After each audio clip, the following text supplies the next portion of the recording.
Clinical evaluation जो है वो स्किन की बहुत इम्पोर्टेंट है। तो उसके अंदर आज हम क्लिनिकल इवैल्यूएशन का जो पहला स्टेप है हिस्ट्री टेकिंग से स्टार्ट करेंगे कि हिस्ट्री में आपने क्या कुछ जो है वो पूछना है। आपके पास क्लाइंट के साथ कोई बच्चा है जो आया है या बड़ा है, तो एज ऑफ ऑनसेट सबसे पहली चीज़ है कि किस एज में जो है वो स्विंट स्टार्ट हुआ। एक मोटी सी बात लिखी है कैंसकी ने कि the earlier the onset the more likely the need for surgical correction, कि जितनी जल्दी स्क्विंट स्टार्ट हुआ है उतना ज़्यादा ज़रूरी है कि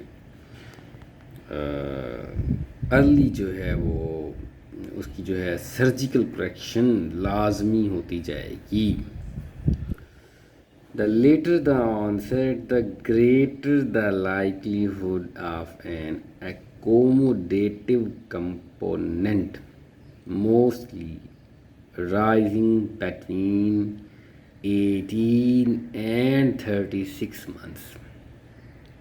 जितना लेट स्किंट होगा उतना आपका एकोमोडेटिव कंपोनेंट आने का चांस ज़्यादा होता है। ख़ास तौर पे जो 18 से 36 महीने के बच्चे हैं, 1.5 से 3 साल के दरमियान के जो बच्चे होते हैं वो एकोमोडेटिव जो है वो कर लेते हैं।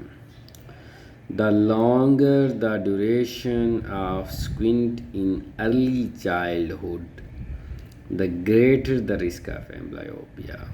ठीक है, बच्चों में जितना ज़्यादा अरसा स्क्विंट रहेगा उतना ज़्यादा चांस रिस्क है एम्ब्लायोपिया होने का, क्योंकि बच्चों में ज़ाहिर बात है वो फिर एक आई स्प्रेस हो जाती है।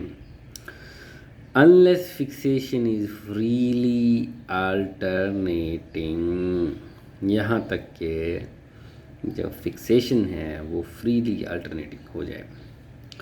Inspection of previous photographs may be useful for the documentation of strabismus और CHP। इसको देख लेंगे हम।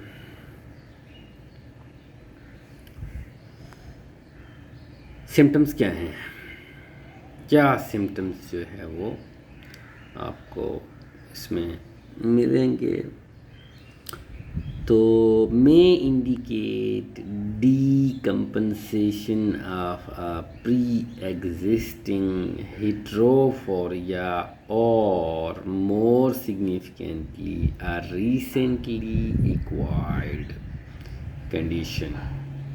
ठीक है, तो symptoms may indicate decompensation of a pre-existing heterophoria or more significantly a recently acquired uroperitic condition।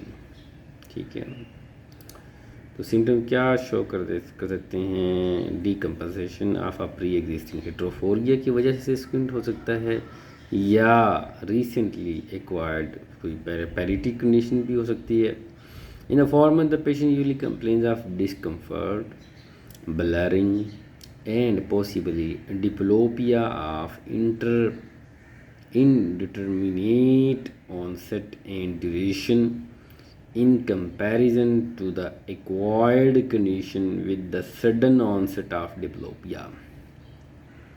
ठीक है, पहली कंडीशन में the patient usually complains of discomfort, blurring, possible diplopia of the indeterminate onset and duration in comparison to the acquired condition with the sudden onset of diplopia। पहली condition में patient को पहले discomfort, blurring, हेट्रोफोरिया जिसमें होगा वो मसाइल होंगे और डबल डिप्लोपिया के भी हो सकते हैं, लेकिन जो पैरिटिक कंडीशन है, पालसी हुई है, तो उसके अंदर एकदम से पेशेंट को डिप्लोपिया होगा सडन।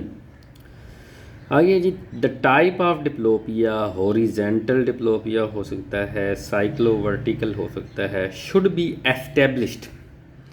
ठीक है ना। आपने डिप्लोपिया की टाइप ज़रूर एस्टेब्लिश करनी है कि किस गेज़ में और किस डायरेक्शन में डिप्लोपिया हो रहा है, together with the direction of gaze in which it predominates and whether any binocular single vision is retained। ठीक है, ये चीज़ भी देखनी है कि बाइनोक्यूलर सिंगल विजन रिटेन है कि नहीं। In adults, it is very important to determine exactly what problems the squint is causing as a basis for decisions about treatment. In adults, it is very important to determine exactly what problems the squint is causing as a basis for decisions about treatment। ठीक है। It is not unusual for patients to present with spurious symptoms that mask embarrassment over a psychosocially noticeable squint। ये भी unusual नहीं है patients के लिए to present with spurious symptoms that mask embarrassment over a psychosocially noticeable squint. तो आगे बात की variability. Variability is significant because intermittent strabismus indicates some degree of binocularity and equally alternating deviation suggests symmetrical visual acuity in both eyes। ठीक है, variability क्या है? Is significant because intermittent strabismus indicates some degree of binocularity and equally alternating deviation suggests symmetrical visual acuity in both eyes। एक एक बात इसकी बड़ी वज़नी है कि अगर इंटरमिटेंट है बाइनोक्यूलरिटी का चांस है और इक्वली अल्टरनेटिंग है सिमेट्रिकल, इसका मतलब है विजन सेम है क्योंकि दोनों से ही वो परफॉर्म कर रहा है। जनरल हेल्थ और डेवलपमेंटल प्रॉब्लम में भी very significant. Children with cerebral palsy, इसका बच्चा मैंने देखा भी है, have an increased incidence of strabismus in older patients। Poor health and stress may cause decompensation and in acquired patients may report associations or causal factors, trauma, neurological disease, diabetes। Birth history including period of gestation, birth weight and any problem in utero with delivery or in the neonatal period। ठीक है, birth history including period of gestation, birth weight and any problems in utero with delivery or in neonatal period। Family history is important because strabismus is frequently familial. Although no definitive inheritance pattern is recognized, it is also important to know what therapy was necessary in other family members। Family history, previous ocular history including refractive prescription and compliance with spectacles or occlusion, previous surgery or prisms is important to future treatment options and prognosis। previous ocular history आपने देखनी है, ठीक है ना, including refractive prescription and compliance with spectacles or occlusion।